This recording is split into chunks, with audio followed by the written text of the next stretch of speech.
Okay, so you're giving us kind of the dynamics of you guys rolling into Okinawa. When you guys got there and you started, the engagement, were you scared? Didn't have time. Didn't have time? Got there at 3 o'clock in the morning and Straight to all work. hell broke loose. And then, And when you say all hell broke loose, what was it like? Was it just like gunfire and cannons going off, yeah, and there was incoming fire too, right, from the island? not too much. And in the daytime, once in a while, they'd come back at us, and you couldn't hear it, but it'd be just like day like day. You'd look up and they'd just, about, I suppose, maybe 100 foot off in the water.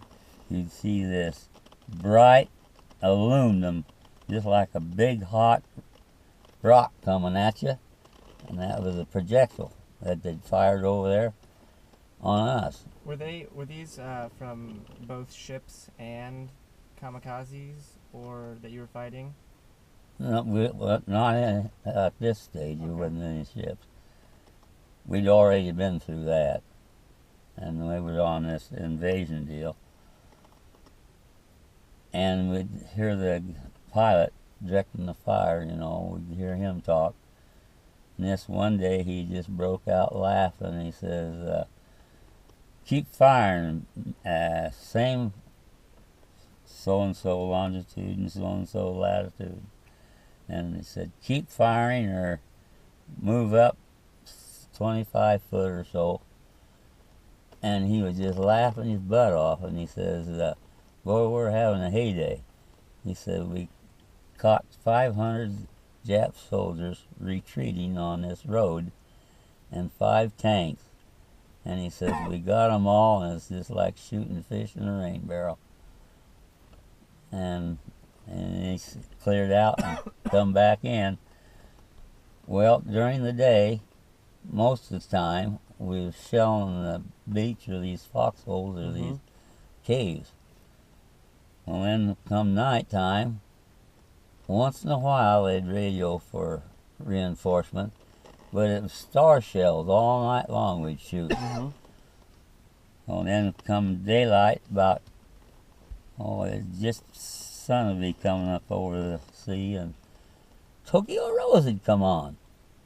She'd tell us the ship, what we were doing, and how they sunk us. Every night we got sunk.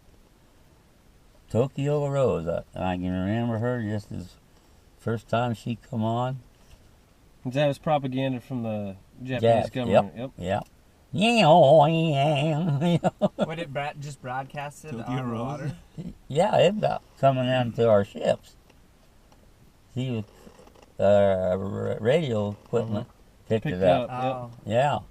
So when you guys were engaged in Okinawa, you're also at Iwo Jima, right? No. No. Okay. No. So you're at Okinawa, and you guys are shelling the beach there.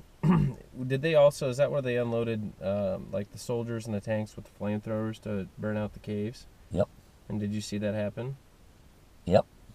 How'd that make you feel when you saw that? Did it make you feel safe because it worked, or did it? You bet it worked.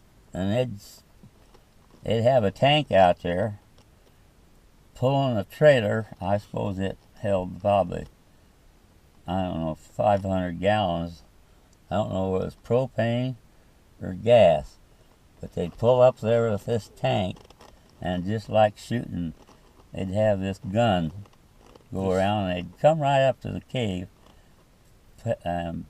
point that sumbug in there, and these caves were sometimes a mile long, Mm-hmm.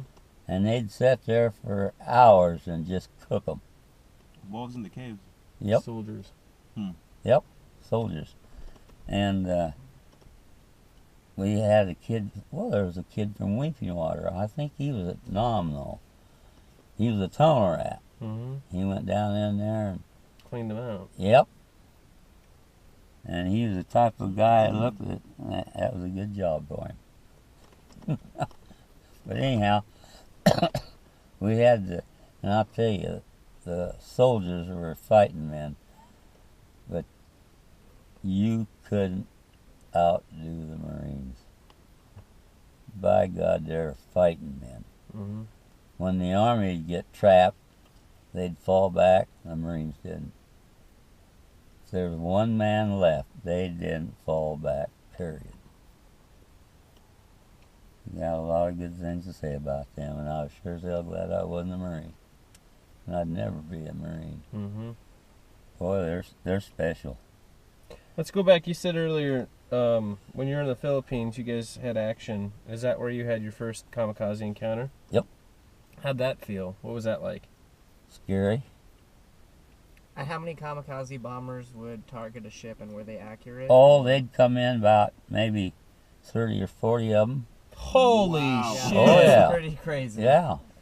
You know, you see on the movies, you know, which One that's at all a we've time, seen, one yeah. at a time, And and it would was they- like just an absolute wave of airplanes coming at you. Would Yep. they attack Wow. the fleet, or was it just like one ship that they would be targeting? Oh, Or was they it kind they of- were after. First, the main target was a carrier. Mm-hmm. Then after that, it was a battleship, and the cruisers, heavy cruisers, which is heavy cruisers right underneath the battleship. Mm-hmm. And they were after them first. See, all these little ships out there, they'd be out there firing away, but they wasn't interested in them so much. They wanted those aircraft Were carriers. the You got kamikaze them. planes fast as well, tough to shoot down? Yeah, they was Or- pretty or good. Did they But, bring enough numbers that that they would eventually? oh, hell yes, but they wouldn't come all at once. They'd come in groves. See, might be 10. A wave at a time. Yep. Mm-hmm. And they would, if I remember my history, they would fill them up with extra gasoline and whatnot, or extra fuel, and then they would be super heavy coming in to cause maximum Yeah. damage, right? Yeah. You guys had one that hit off the, was it the bow of your ship? That was before I went on. That was in 1942, first start of the war. That was at Guadalcanal. And it went in there, and I think it was there 2 days, and the Jap just beat the hell out of the American fleet to start with, because they were geared for it, and they had extra ships. And they shot, the New Orleans was shot, torpedoed in half. Front half went down to 680 sailors. And the back half, see, they had a steering department in the front half, and the back half, they had another station. If something happened to the ship, it could get put head under operation and get out of there. But they towed it out of there. Mm-hmm. They towed it to, I don't know, some island, and got a false bow put on it, and I've got pictures of it in there. Mm-hmm. You seen them? Mm-hmm. Yeah, he showed me. Yeah. Well, they towed it back to the Get some water. You bet. Sorry. Just got the- to the United States and recycled the ship, put all new guns and stuff on it, put her back to action, and of all the islands that were under attack, the New Orleans was on it. It's got pictures of the maps and stuff. She was on every one of them. Mm-hmm. And I, So when you guys were back, we'll go back to the Philippine Sea. That was the Battle of Philippine Sea, right? Yep. And that was a direct, that was a warship engagement, right? That's It was a full battle. yep. And it was a battle at sea, so it was in the Yep. sea. It wasn't close to land, right? No, it was out Philippine seas. And could you see your I mean, were you guys actively firing on ships? Oh yeah. Were you scared? Not have time. particular. Didn't have time. Yeah. And your pants was so full you couldn't stop. So you just had to just give it all you had? Oh, you damn right. That's when the training kicks in and you just Yep. do it, right? Yep, that's right. How did you feel when you'd see your enemy ships explode or sink, or when you would kill the enemy? Did that You could hear them on the talk between ships. screaming? Yay, you know. Yeah. Yeah. Wow. That's incredible. Yeah. You know, I'm thankful I don't ever have to experience that, to be honest with you. Well, that was small. Today Mhm. is the day, and these goddamn Arabs and stuff over there. Mm-hmm. In World War II, it was landmines. Mm-hmm. And now the worst thing is these damn roadside bombs. Mm-hmm. There's so many of them. Good, decent soldiers have come back that they're just nothing. I got a cousin that was over there, went 2 tours, and this last tour he was on, roadside bomb, and he's all right until he has what the hell I call it, attack, Flashback. and he has to live with his folks. Mm-hmm. They haven't given him enough. He lost his home, and his wife was killed in an automobile accident, and his daughter was going to a big school back east, and she was just about ready to graduate when he got shot. They brought him home, and my cousin, this kid's dad, sent the girl on to school. Grandparents sent her on to school, and she's graduated now and got a hell of a job. And I don't know whether she's helping take care of her dad or not, but he lives with his folks. Mm-hmm. And when he gets these attacks, well, he just can't do it. He has to have somebody. Did you guys have any support when you came out of the war after World War II?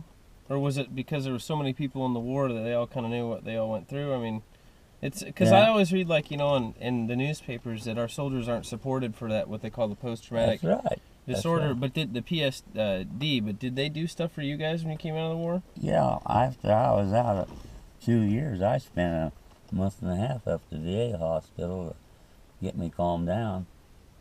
God, I'd get up, couldn't sleep at night, get up screaming, and I was home, got home in July of 46, June of 46, went downtown to the 4th of July celebration with my dad. Mm-hmm. Some kid come up behind me and shot a firecracker.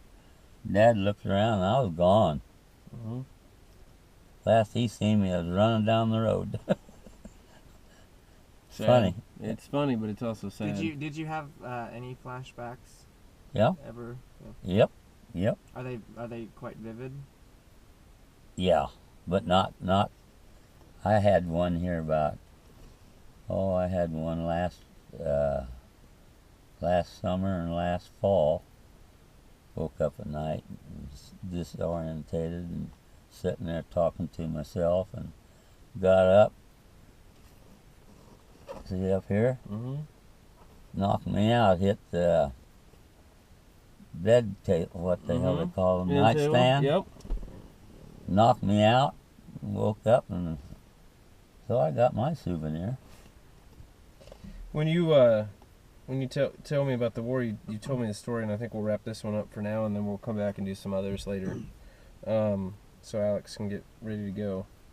But tell us a story about the Japanese using the hospital ship to sail in covertly to get more soldiers. That was at the last. Perfect. We'd been there in the South Pacific. We went from the Philippines to Okinawa, and we was there a month and a half, and we heard some of the guys on the ship saying, that were close to the officers, say that we might have to go after a hospital ship. And the way they got the message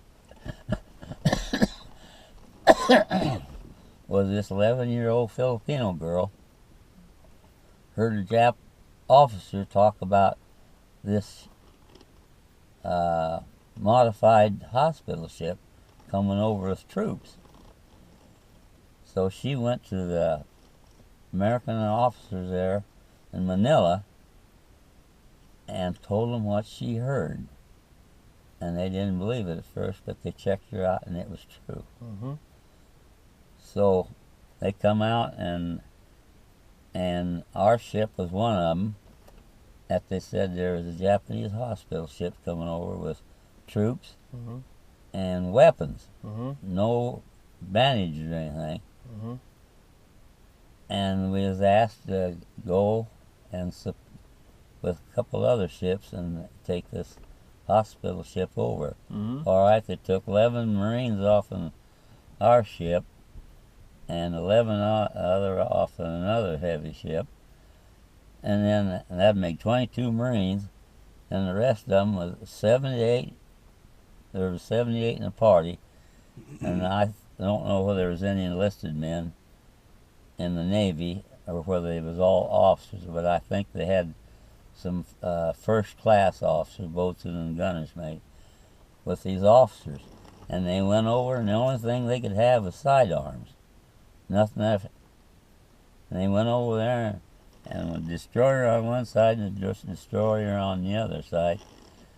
And their deal was, when they went on the ship and they smelt trouble coming, they were supposed to drop depth charges on each side of the ship to notify these destroyers, you know, what was going on.